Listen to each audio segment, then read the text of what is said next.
मित्रों, आज साइकोलॉजी की ये जो क्लास है ये व्यक्तिगत विभिन्नता के बारे में भाग 2, ठीक है। भाग 1 इसका पढ़ा चुका हूँ, जिसमें व्यक्तिगत विभिन्नता का अर्थ और प्रतिभाशाली जो बालक होते हैं उनको पढ़ लिया था।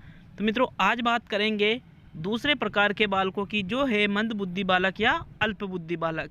इनको आप अल्पबुद्धि बालक भी कह सकते हो और मंदबुद्धि बालक भी कह सकते हो। देखो, रीट भर्ती हो, सेकंड ग्रेड भर्ती हो, फर्स्ट ग्रेड भर्ती हो, सी टेट हो, एमपी टेट हो, यूपी टेट, कोई सी भी अगर शिक्षक भर्ती है तो वहाँ पर ये जो बालकों से संबंधित जो टॉपिक चल रहा है, मैं कह रहा हूँ आप यहाँ से पढ़ लो। अगर क्वेश्चन एक भी बार चला जाए तो आप बता दीजिए मित्रों, लेकिन वीडियो को पूरा देखना है।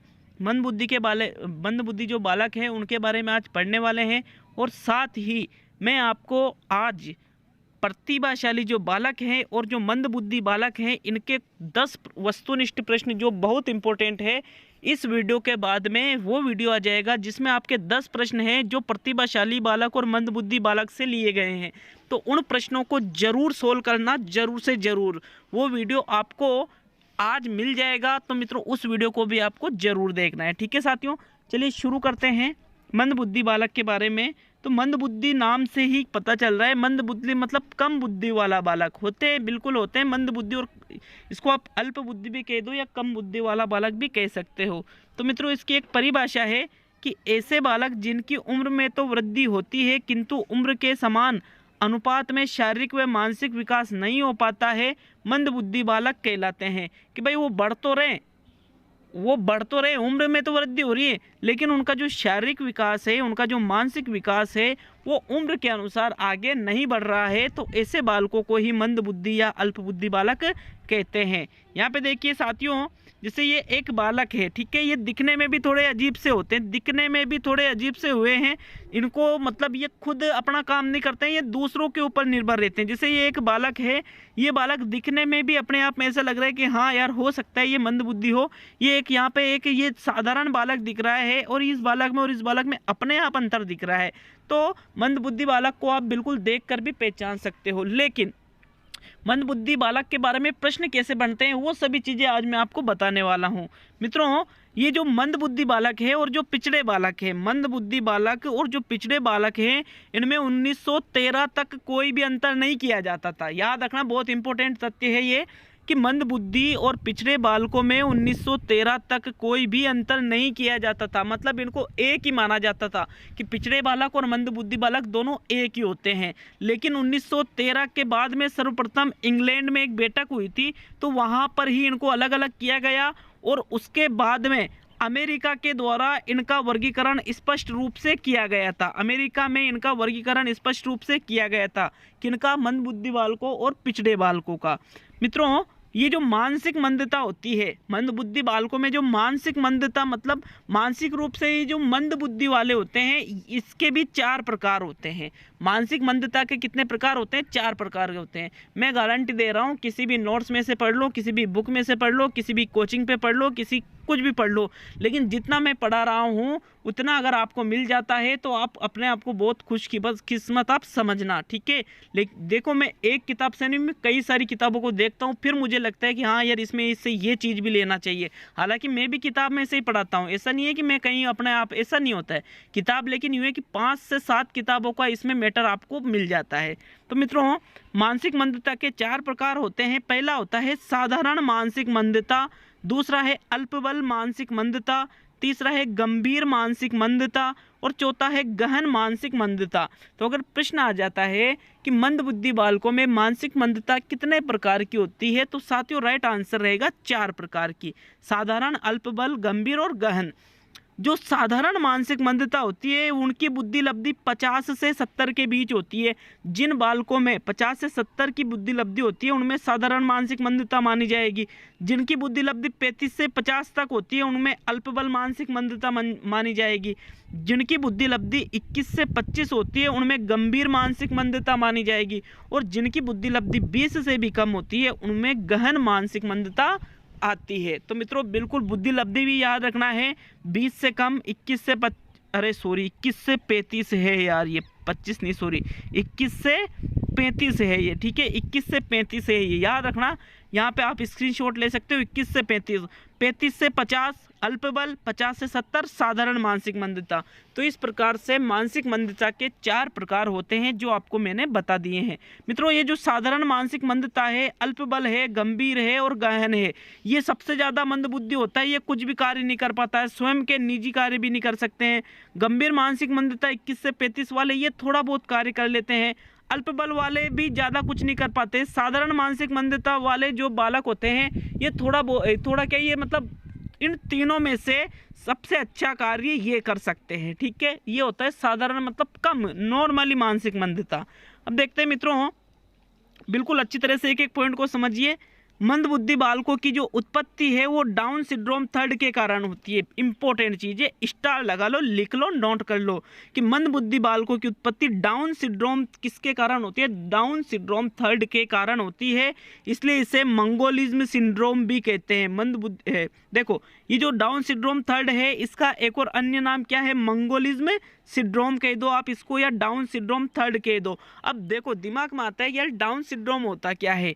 तो डाउन सिंड्रोम का मतलब है कि जो अपने गुणसूत्र होते हैं शरीर में, ठीक है, शरीर में जो गुणसूत्र होते हैं, उन गुणसूत्रों में अगर विकार उत्पन्न होता है, ठीक है, विकार उत्पन्न होता है, और विकार भी यदि 21वें गुणसूत्र में हो। कौन से गुणसूत्र में?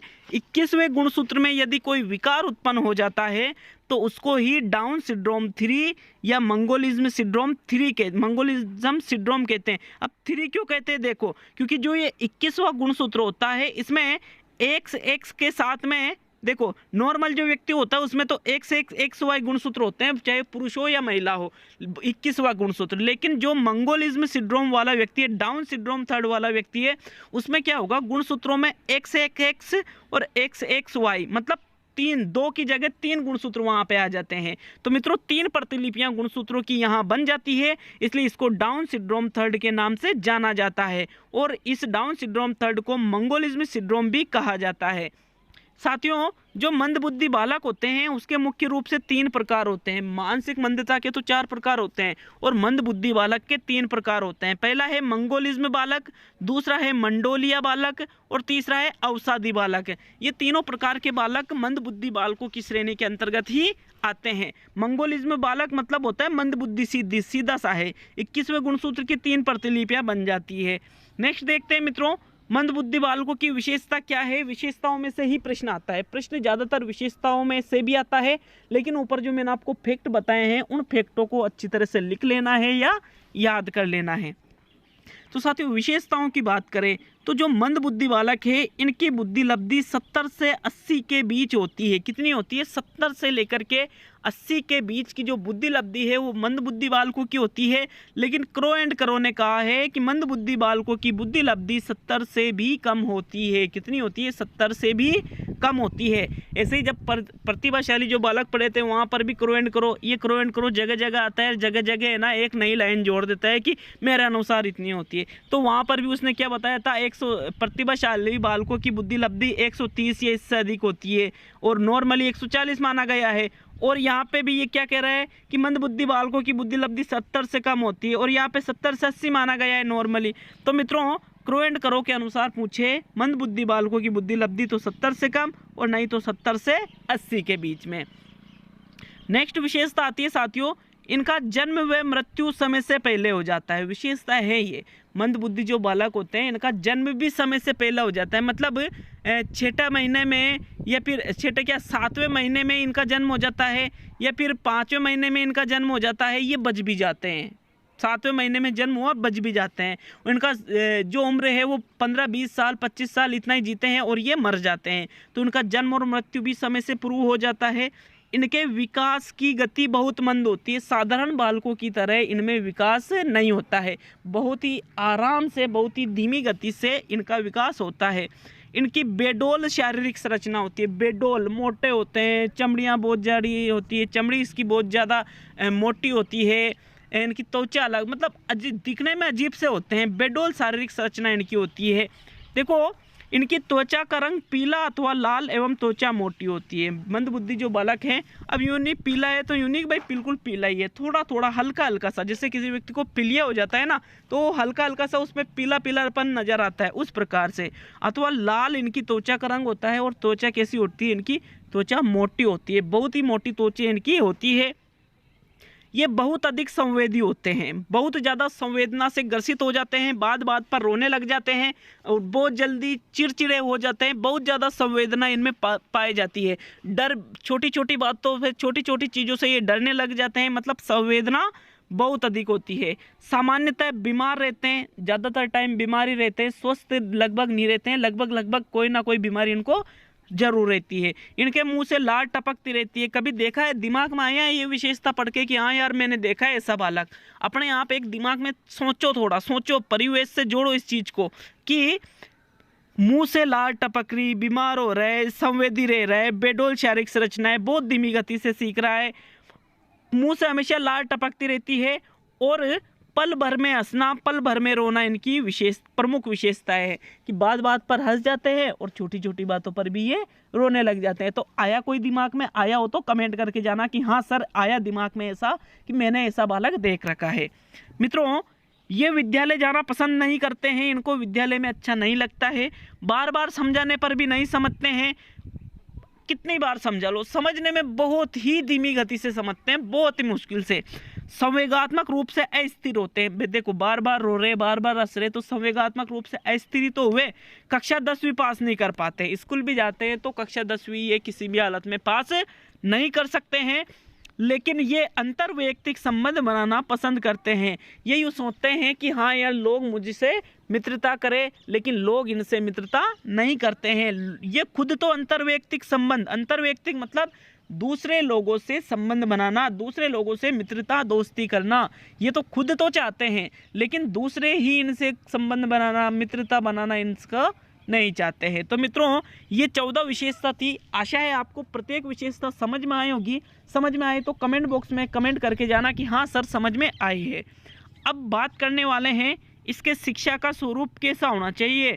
शिक्षा के स्वरूप में से भी डायरेक्टली प्रश्न आता है कि जो मंदबुद्धि बालक हैं उनको किस प्रकार से शिक्षा देना चाहिए। तो मित्रों, बिल्कुल पहला पॉइंट आता है, विशिष्ट निवासीय विद्यालयों की स्थापना करना चाहिए। मतलब अलग से ही स्कूल बनाना चाहिए, इनके लिए अलग से ही ऐसा स्कूल हो जिसमें सिर्फ मंदबुद्धि ही बालक पढ़े और वो निवासी स्कूल हो। निवासीय या आवासीय भी आप इनको बोल सकते हो, मतलब जहाँ पर वहीं रहना, खाना पीना, सब कुछ पढ़ना, सभी चीज़ें वहीं पर की जाए। तो ऐसे विद्यालयों की इनके लिए स्थापना करना चाहिए। दूसरा पॉइंट आता है, इनके विद्यालयों में महिला अध्यापिकाओं की नियुक्ति करनी चाहिए। देखो महिला अध्यापिकाएं क्या होती है, इनके अंदर जो प्रेम संवेग है, वात्सल्य संवेग है, ये ज़्यादा पाया जाता है। अब ये क्या करती है, महिला अध्यापिकाएं जो होती है, ये जो पुरुष अध्यापक होते हैं इनको गुस्सा जल्दी आता है, इसीलिए तो आरटी और एनसीएफ में कहा है कि प्राथमिक स्तर पर एक महिला अध्यापिका का होना जरूरी है, एक पुरुष और एक महिला अध्यापिका। छोटे बच्चों के लिए महिला अध्यापिका ज़्यादा फायदेमंद रहती है, वो ज़्यादा अच्छी तरह से बच्चों को संभाल पाती है, और ये भी तो भले बड़े हो जाए लेकिन मानसिक विकास तो छोटे बच्चों जैसा ही रहता है। इसलिए ये माना गया है कि इनके विद्यालयों में महिला अध्यापिकाओं की नियुक्ति करनी चाहिए। नेक्स्ट है, इनकी कक्षाओं में अधिकतम छात्रों की संख्या 8 होती है। देखो अलग अलग बुक में अलग अलग मिलता है, किसी में 10, किसी में 14, किसी में 11 ऐसे दे रखा है, लेकिन एग्जैक्टली अगर पूछा जाए तो मित्रों एग्जैक्टली इसका राइट आंसर है, इनकी कक्षाओं में अधिकतम छात्रों की संख्या कितनी होती है, 8 ही होती है। बिल्कुल 100% 8 ही राइट आंसर है इसका। ठीक है, कि अधिकतम छात्र एक कक्षा में कितने हो सकते हैं, 8 हो सकते हैं। नेक्स्ट विशेषता की बात करें मित्रों, इनके शिक्षण के लिए सर्वश्रेष्ठ विधि खेल विधि है। तो देखो इसके पहले अपन ने जो प्रतिभाशाली बालक पढ़ा है, उनके शिक्षण के लिए सर्वश्रेष्ठ विधि कौन सी थी, जो प्रयोजना विधि थी वो अच्छी तरह से लिखाई थी मैंने। और जो मंदबुद्धि बालक है इनके शिक्षण के लिए सर्वश्रेष्ठ विधि आती है खेल विधि। तो अगर प्रश्न आए कि जो मंदबुद्धि बालक है, मंडोलिया या आप औषधि बालक कह दो, मंगोलिज्म बालक कह दो, इनको सिखाने की सर्वश्रेष्ठ विधि कौन सी है, तो मित्रों राइट आंसर रहेगा खेल विधि है। कौन सी विधि है, खेल विधि, क्योंकि खेलने में इनकी सबसे ज़्यादा रुचि रहती है। अतः यहाँ आपका राइट आंसर क्या रहेगा, खेल विधि। पांचवा प्रश्न आता है, पांचवी विशेषता कि भाई किस प्रकार से शिक्षा देना चाहिए, वो आती है समय समय पर इनके स्वास्थ्य की जांच करनी चाहिए। भाई अधिक समय तक लगभग बीमार ही रहते हैं ज़्यादातर, इसलिए समय समय पर इनके स्वास्थ्य की जांच भी करानी चाहिए, क्योंकि क्या पता कि भाई बीमारी ज़्यादा बढ़ जाए। नेक्स्ट है पौष्टिक भोजन की व्यवस्था करनी चाहिए, इनको अच्छा स्वस्थ और हेल्दी अच्छा वाला भोजन जिससे ये स्वस्थ रहे, ऐसे भोजन की व्यवस्था इनके लिए करना चाहिए। अगला सातवां विशेषता है अध्यापक द्वारा सकारात्मक दृष्टिकोण अपनाना चाहिए और पाठ्यक्रम का इनके अनुसार अनुकूलन करना चाहिए। मतलब पाठ्यक्रम को इस प्रकार से व्यवस्थित करें कि ये बालक कुछ तो सीख सके। तो मित्रों ये थे मंदबुद्धि बालक का प्रकार, 2 बालक पढ़ लिए हैं, 7 बालक और बाकी है। ठीक है, इन दोनों बालकों के जो क्वेश्चन है महत्वपूर्ण बहुत जल्दी आपके सामने मिल जाएंगे। ठीक है, मिलते हैं अगले वीडियो में। उन प्रश्नों को जरूर हल करना, और जो पीडीएफ होती है, ठीक है, मेरे नोट्सों की जो पीडीएफ है उनकी पीडीएफ लेने के लिए आपको क्या करना है, मैंने एक वीडियो डाला है, उस वीडियो में जो बाल विकास के सिद्धांत है 2 इकाइयाँ पढ़ा दी है, उसमें बाल विकास के सिद्धांत बच रहे थे, तो उसकी पीडीएफ आप वहाँ से प्राप्त कर सकते हो। ठीक है, तो उसको भी आप बाल विकास के जो सिद्धांत है उनकी पीडीएफ ले लेना। ठीक है, मिलते हैं अगले वीडियो में।